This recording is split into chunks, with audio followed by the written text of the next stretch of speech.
పరిశుద్ధులు ప్రియులైన దేవుని పిల్లలందరికీ యేసుక్రీస్తు నామములో శుభవందనాలు తెలియజేసుకుంటా ఉన్నాను. ఈరోజు అడ్వెంట్లోని థర్డ్ సండే, 3వ ఆదివారము. అంటే ఇప్పటిదాకా 2 సండేస్ మనం చూసాము. అది ఫస్ట్ హోప్ అని, సెకండ్ ది పీస్ అని, అంటే నిరీక్షణ మొదటి ఆదివారము, రెండవది శాంతికి సమాధానానికి సంబంధించినటువంటి ఒక క్యాండిల్ వెలిగిస్తారు. అది పర్పుల్ కలర్ క్యాండిల్ వెలిగిస్తారు. అయితే ఇప్పుడు మనం థర్డ్ సండే, ఈ అడ్వెంట్ సీజన్లో థర్డ్ సండే, ఇవాళ వెలిగించే క్యాండిల్ ఏంటంటే ఇవన్నీ కూడా బైబిల్లో లేవు, కానీ పెద్దలు పెట్టినవి. అంటే హోప్, పీస్, తర్వాత జాయ్. ఇది ఒక సంతోషకరమైనటువంటి ఒక ఆగమనాన్ని సూచించేటటువంటి ఆదివారం ఇది. ఈరోజు దీన్ని షెపర్డ్స్ క్యాండిల్ అంటారు. ఫస్ట్ క్యాండిల్ అయితే మనం చెప్పుకున్నాము, ప్రొఫెటిక్ క్యాండిల్ అని చెప్పుకున్నాము. ఈ థర్డ్ ఏమో షెపర్డ్స్ క్యాండిల్. అంటే ఇది గొర్రెల కాపర్లని సూచిస్తూ ఒక ఆనందానికి, ఆగమనానికి ఒక ఆనందం అని చెప్పుకుంటూ ఈ క్యాండిల్ వెలిగిస్తూ ఉంటారు. అయితే మొట్టమొదటిసారి గొర్రెల కాపర్లకి ఎందుకు దేవుడు తన శుభవర్తమానాన్ని తెలియజేశాడు అని గనక మనం ఆలోచిస్తే, యేసుక్రీస్తు వారు కొండ మీద చేసిన ప్రసంగంలో ఆయన ఆత్మ విషయమై దీనులైన వారు ధన్యులు, పరలోక రాజ్యం వారిది అని చెప్తారు. అంటే ఆత్మ విషయమై దీనులైన వారు ధన్యులు అంటే ఆత్మలో తగ్గింపు స్వభావం కలిగిన వాళ్ళు, ఆ హంబల్నెస్ని మెయింటైన్ చేసేవాళ్ళు దీనులు. వీళ్ళంటే యేసుక్రీస్తు వారికి ఇష్టం. సహజంగానే గొప్పవారికి పదవులు, తర్వాత చదువులు, అందము, సంపద, ఇలాంటివన్నీ ఉన్నవారు చాలా హంబుల్గా ఉండేవాళ్ళు చాలా చాలా తక్కువ మంది ఉంటారు. కాబట్టి యేసుక్రీస్తు వారు తనని తాను ఒక నిరుపేద కుటుంబంలో ఆయన పుట్టగలిగేలాగా ఆయన ప్లాన్ చేసుకున్నారు, తండ్రి అయిన దేవుడు. అయితే ఇప్పుడు హంబల్గా ఉండేవాళ్ళు ఎవరంటే గొర్రెల కాపర్లు. వాళ్ళు కేవలం తమ గొర్రెలని కాచుకుంటూ ఆ యొక్క రాత్రికాల సమయంలో ఉన్నప్పుడు దేవుడు వారికి తన దూతల ద్వారా ఒక మంచి గుడ్ న్యూస్ని ఆయన తెలియజేశారు. దానికి వారు ఎంతో సంతోషపడతా ఉంటారు. మనకి లూకాసు వార్తలో చూస్తే 2వ అధ్యాయం 10వ వచనంలో గనక మనం చూడగలిగితే అక్కడ ఏమని ఉంటుందంటే, దూతలు వారు ప్రత్యక్షం అవగానే గొర్రెల కాపర్లు భయపడతారు. ఎందుకంటే అక్కడ ఒక మంచి మాట ఉంటుంది 9వ వచనంలో. అక్కడ ఏమని ఉంటుందంటే, వారి చుట్టూ దేవుని మహిమ ప్రకాశించెను. వారు అంటే గొర్రెల కాపర్లు. వారు రాత్రివేళ మందని కాచుకుంటూ ఉండగా సడన్ గా వారి చుట్టూ ఒక పెద్ద వెలుగు, ఆ వెలుతురు ఏ క్యాండిల్ కానీ, టార్చ్ లైట్ కానీ, ఏ లైట్స్ కానీ ఇవ్వలేనంత గొప్ప వెలుగు. అది మహిమా ప్రకాశవంతమైనది.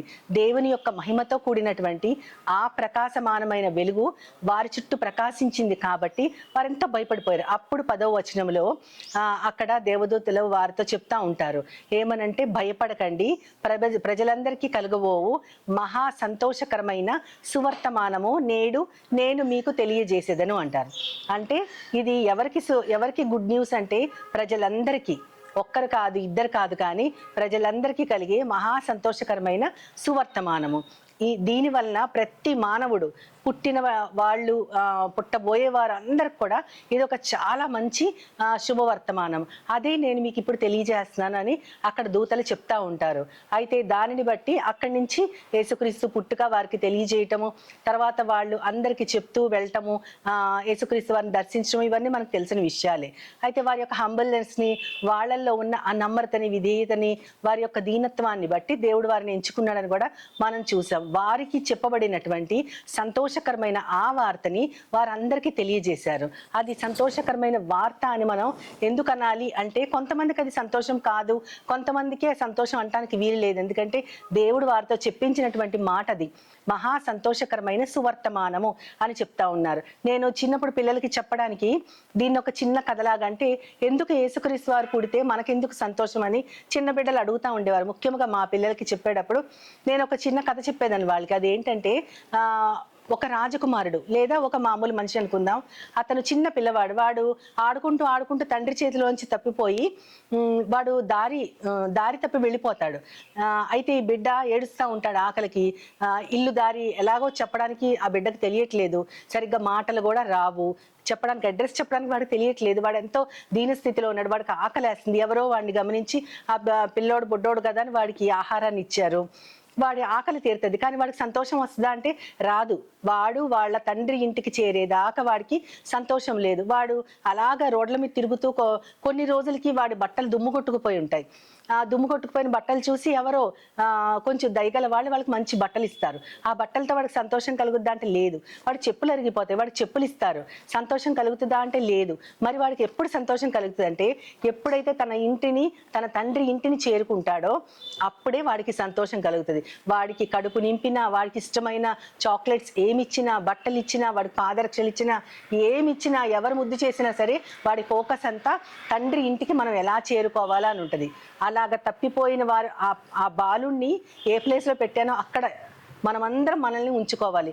మానవులు దేవుని దగ్గర నుంచి తప్పిపోయి ఈ లోకంలో తిరుగుతూ ఉన్నప్పుడు వారికి కలిగే మహాసువర్తమానం ఏంటంటే తండ్రి ఇంటికి దారి యేసుక్రీస్తు ద్వారా తెలపబడింది. ఇది నిజంగా మనకి చాలా సంతోషకరమైన వార్తే. మనం చూడగలిగితే జెఫన్యా గ్రంథంలో 2వ అధ్యాయం 17వ వచనంలో, 3వ అధ్యాయం 17వ వచనంలో అక్కడ చాలా స్పష్టంగా ఉంటుంది. మీ దేవుడైన యెహోవా మీ మధ్య ఉన్నారు, ఆయన శక్తిమంతుడు, ఆయన మిమ్మల్ని రక్షించును. అంతేకాకుండా ఆయన మిమ్మల్ని బట్టి మహా సంతోషంతో ఆనందముతో ఉన్నారు, మీ ఎడల ఆయన శాంతపరుచుకుని శాంతం కలిగించుకొని మిమ్మల్ని బట్టి ఆయన ఆనందిస్తున్నారు.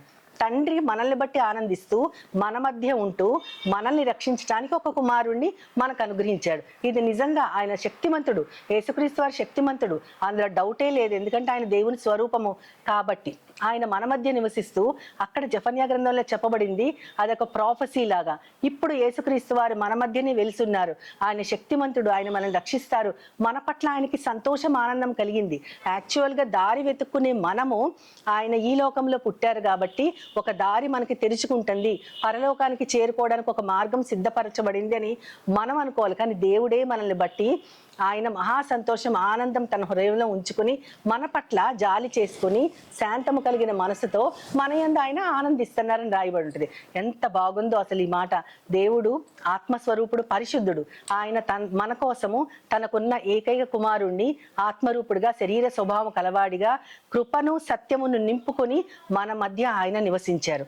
ఆయన నిజంగా శక్తిమంతుడే, మన కోసం ఈ లోకంలో జీవించిన వారే. ఆయన తెరిచిన మార్గము డైరెక్ట్ గా పరలోకమే చూపిస్తూ ఉంటది. మన ఫోకస్ ఆయన మీద ఉంటే ఖచ్చితంగా మనము ఆయనని చేరుకోగలము. ఆయనని చేరుకోవడానికంటే యేసుక్రీస్తు పుట్టగానే మనకు ఒక సంతోషం కలిగింది మన హృదయములో. ఆ సంతోషాన్ని కీర్తనకారుడు ఏ విధంగా డిస్క్రైబ్ చేస్తారంటే 84వ కీర్తన 2వ వచనంలో ఆయన అంటా ఉంటారు, నేను యెహోవా దేవుని మందిరావరణములను చూడాలని నా ప్రాణం ఎంతగానో ఆశపడుతుంది అని ఆయన చెప్తారు. యెహోవా దేవుని మందిరపు ఆవరణం. అక్కడైతే లిటరల్ గా మనము అక్కడ యెరూషలేం దేవాలయాన్ని అనుకోవచ్చు. కానీ ఇప్పుడు మన పొజిషన్ ఆలోచించుకుంటే మన హృదయము ఒక దారి తెరవబడింది కాబట్టి ఆ దారి వలన మనం సంతోషిస్తూ క్రిస్మస్ని అందరం జరుపుకుంటా ఉంటారు. కానీ ఆ దారి ఎప్పుడో తెరవబడింది, 2025 ఏళ్ల క్రితమే ఆ దారి తెరవబడింది. అయితే ఇప్పుడు ఆ దారి పరలోకానికి మార్గం చూపిస్తా ఉంది కాబట్టి మనం ఏమనాలంటే, నా దేవుని, మనం అందరం చెప్పుకోవాల్సిన మాట, నా దేవుని మందిరావరణము చూడాలని నా హృదయం ఎంతగానో ఆశపడుతుంది అని. ఆ తర్వాత ఆయన ఇంకో మాట అంటారు, అది ఇంకా బాగుంటుంది, జీవము గల దేవుని దర్శించాలని నా హృదయము, నా శరీరము, నా ప్రాణము ఆనందముతో కేకలు వేస్తున్నవి. అంటే యేసుక్రీస్తు పుట్టారు, కానీ ఆయన మన కోసము ఒక మార్గం తెరిచి వెళ్ళిపోయారు.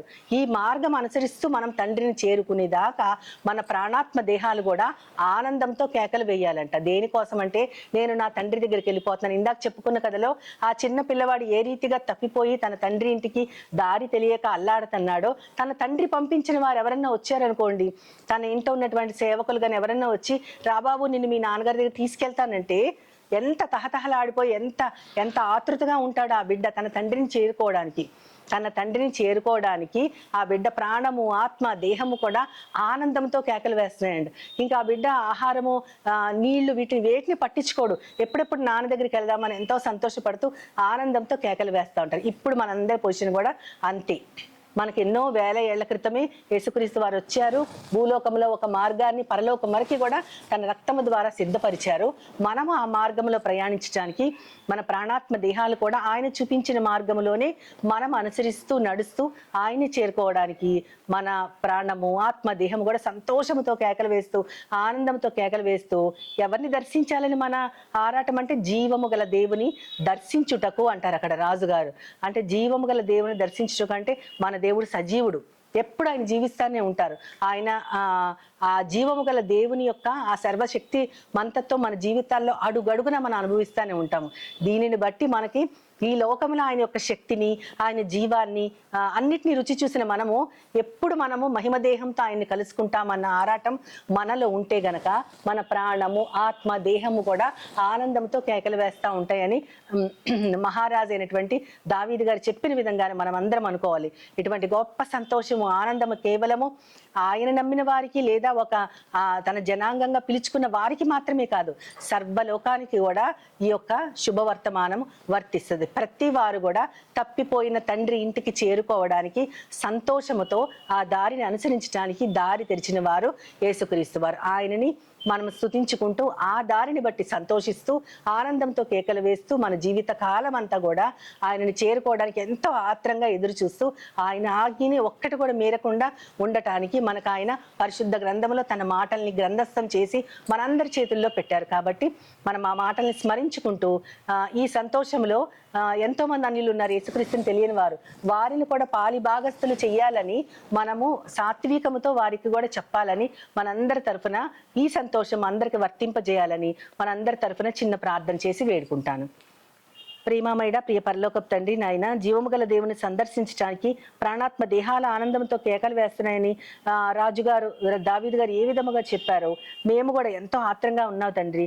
ప్రభువా, మేము మార్గము తప్పిపోయి చీకటిలో, పాపములో, శాపములో మునిగిపోయి ఉన్న మాకు ఒక వెలుతురుగా శుభవర్తమానాన్ని, ఒక వెలుగుగా జీవాన్ని ఈ యొక్క లోకానికి తీసుకొచ్చిన మిమ్మల్ని స్తుతిస్తూ ప్రభువా, మేమందరము కూడా ఇటువంటి గొప్ప సంతోషాన్ని అనేక మందికి తెలియజేయాలని నీ ప్రియకుమారుడు, నా ప్రియ ప్రభు అయిన యేసుక్రీస్తు వారి ద్వారా కోరి ప్రార్థిస్తున్నాను పరమ తండ్రి. ఆమేన్, ఆమేన్, ఆమేన్. వందనాలు. As Jesus now, He's always near with all